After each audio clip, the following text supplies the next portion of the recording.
নবীর কথা আমার আল্লাহ জানাইছে। আল্লাহ বলে লাকাদ কানা লাকুম ফি রাসূলিল্লাহি উসওয়াতুন হাসানাহ। কোন নবীর কথা আমি বললাম?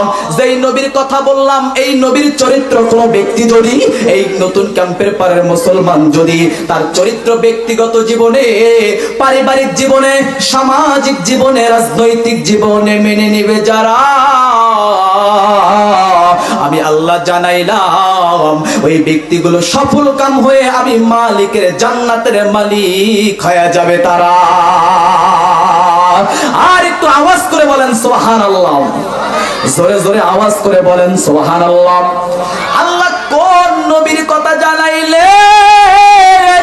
আল্লাহ সূরাতুল ফাতহার মধ্যে জানায় কোন নবীর কথা জানাইলাম? যেই নবীর প্রতি আমি আল্লাহ রাব্বুল আলামিন আল্লাহ কোরআনের মধ্যে জানাই ইন্নাল্লাহা ওয়া মালাইকাতাহু ইসাল্লুনা আলান নবী। আমি কোন নবীর কথা বললাম গো? যেই নবীর প্রতি আমি আল্লাহ রাব্বুল আলামিন সহ সমস্ত ফেরেশতারা দরুদের আমল করে, বলেন সুবহানাল্লাহ। আমার ভাইরা, আমার বন্ধুরে, আল্লাহ কোন নবীর কথা বলেছেন? আল্লাহ সূরা ফাতহার মধ্যে জানাইছে মুহাম্মাদুর রাসূলুল্লাহ।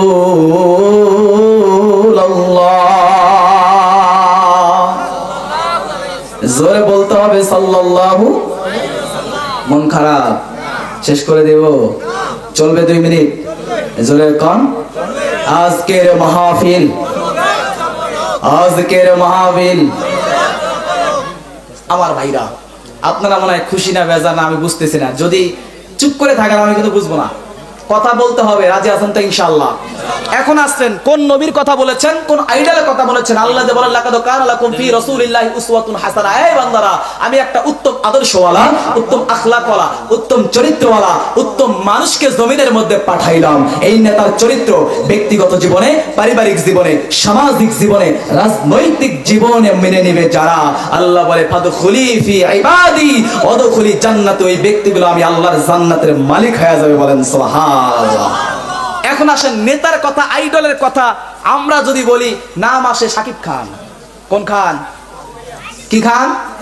যেই বেটা বিয়ে না করে জায়গায় জায়গায় বাচ্চা জন্ম দিয়ে বেড়াইতেছে, কি নাম? শাকিব খান। যদি আইডলের কথা বলি নেইমার, সাকিব, যুবক ভাইরা যারা আছে, ঠিক না? হ্যাঁ। আর যদি মুরব্বী বাবাদেরকে বলি, তারা বলবে ওই যে আইডল হচ্ছে সালমান শাহ, তারপরে মরে গেছে কি নাম, কি রাজ্জাক, এগুলো হচ্ছে আইডল। তো আল্লাহ যে জানাইছেন সূরাতুল ফাতহার মধ্যে বলেছেন আইডলের নাম কি? নবী মুহাম্মাদুর, জোরে বলেন নবী মুহাম্মাদুর রাসূলুল্লাহ। একটু পরে মজা দিচ্ছি, একটু দাঁড়ান, মজা দিচ্ছি ইনশাআল্লাহ। তো আমরা সেই নেতার আদর্শকে ব্যক্তিগত জীবনে, পারিবারিক জীবনে, সামাজিক জীবনে, রাজনৈতিক জীবনে মেনে নিব তো ইনশাআল্লাহ? জোরে বলেন ইনশাআল্লাহ। হাত তোলেন যারা মেনে নেবেন, হাত তোলেন, নিয়ত করেন ইনশাআল্লাহ। জোরে বলেন ইনশাআল্লাহ। আরে কোন নবীর কথা বলতেছি? আল্লাহ বলেন এই বান্দারা, যেই নবীর প্রতি আমি আসমান থেকে আমি শুধু আল্লাহ এবং আমার ফেরেশতারা যেই নবীর প্রতি 24টা ঘন্টা দরুদের আমলটা করতে থাকে, বলেন সুবহানাল্লাহ। কোন ব্যক্তি যদি দরুদের আমল করে, এই যে সাল্লাল্লাহু আলাইহি সাল্লাম যারা বলেছিলেন, আবার বলেন সাল্লাল্লাহু আলাইহি সাল্লাম, প্রত্যেকটা আমল থেকে আল্লাহ তাআলা 10টা নেকি যোগ করে দিয়েছেন। প্রত্যেকটা আমলে আল্লাহ তাআলা 10টা নেকি যোগ করে দিয়েছেন, বলেন সুবহানাল্লাহ। এবং 10টা গুনাহকে আল্লাহ মাফ করে দিয়েছে। কয়টা গুনাহ? জোরে কোন? জোরে বলেন। মাইক ছাড়া কথা বললে মনে হয় জোরে শোনা যাবে। কয়টা? 10টা। আমার ভাইরা রাগ করতেছেন? কোন হুজুরের তারে বললাম? হ্যাঁ, আসেন কোন নবীর কথা বলেছেন? যেই নবীকে গাছ চিনলো, মাছ চিনলো, সমুদ্রের পানি চিনলো, গাছের ডাল চিনলো, কিন্তু আমরা মানুষ হয়ে চিনলাম না। আমার ভাইরা, আল্লাহর নবী আখির জামানার পয়গম্বর যখন 5ম হিজরিতে মসজিদে নববীর মধ্যে দাঁড়ায় দাঁড়ায় খুতবা দেয়, ওই সময় তো ইটের সিমেন্টের ব্যবস্থা ছিল না, থাকলেও সামর্থ্য ছিল না। আল্লাহর নবী দাঁড়ায় দাঁড়ায় খুতবা দিচ্ছেন, হঠাৎ করে দূর থেকে একটা মহিলা তাকায় তাকায় দেখে আল্লাহর নবী মুহাম্মদ আখির জামানার পয়গম্বর একটা খেজুর গাছের ডালের সাথে হেলান দিয়া খুতবা দেয়। জোরে বলেন কি দেয়? জোরে বলেন। আপনাদের মসজিদে ইমাম সাহেব খুতবা দেয় না? তাহলে কথা কন না কা? এই পিছনে ভাই খুতবা দেয় না? দেয়। তো এইরকম ভাবে কি দিচ্ছিলেন? খুতবা দিচ্ছিলেন। আমার ভাইরা, আমার বন্ধুগণ, আল্লাহর নবী আখিরি জামানার পয়গম্বর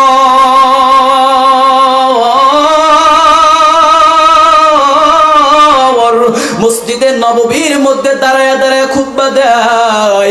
হঠাৎ করে